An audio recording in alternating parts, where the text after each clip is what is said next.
about 2 months ago, I had somebody at my table, and it was his first time there. And this guy, we'll call him John, he's a paramedic.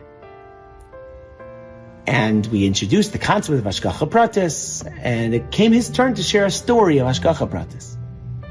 And he says to me, he says to all of us, there was about 20 people on the table, he says, I'm a paramedic, and I got a call about a patient.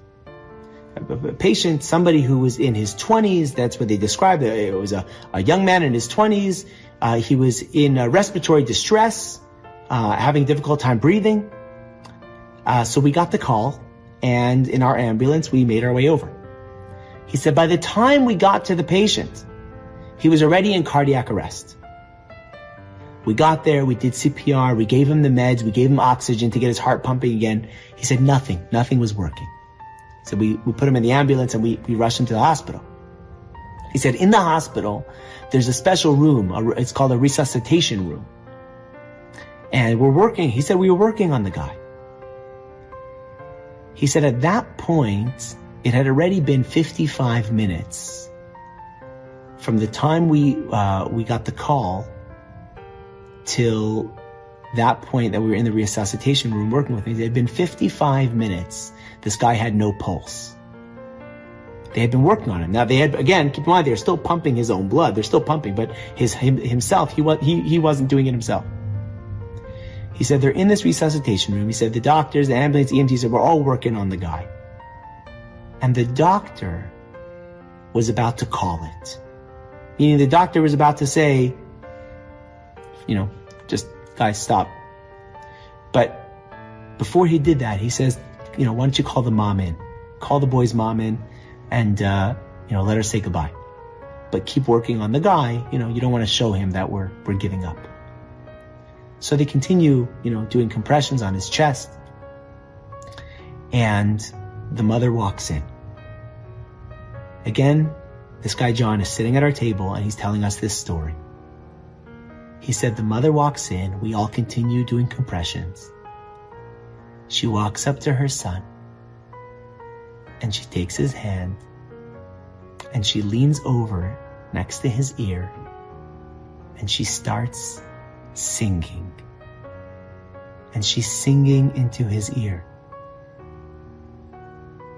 And John told me that, he said everybody was silent because you could not hear a thing in the room except for this mother singing to her son.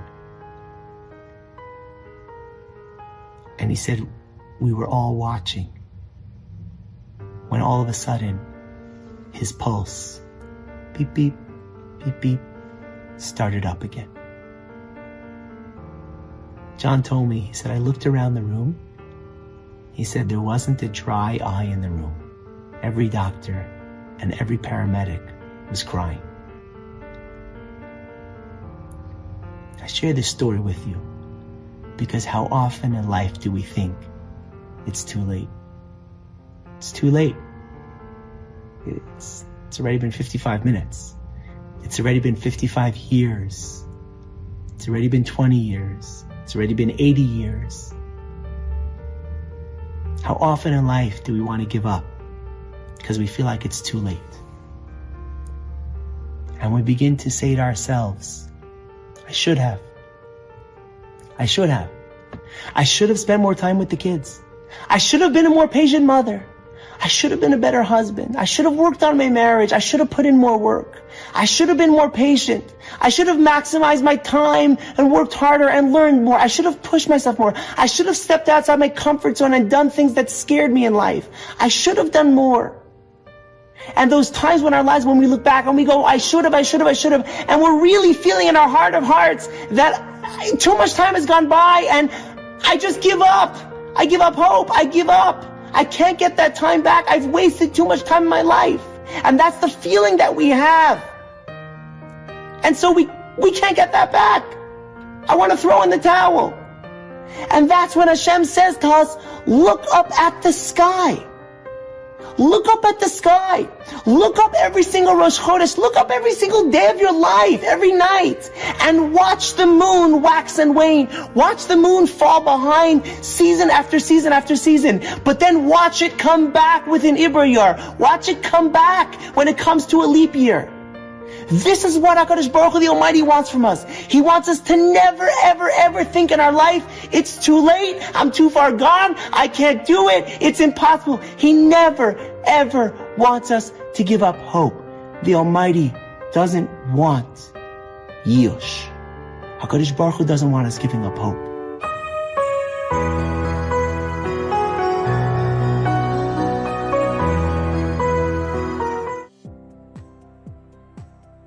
Thank you for listening to the Guard Your Eyes Daily Chizuk broadcast. Pass them on to your friends and help spread Kedusha in the world.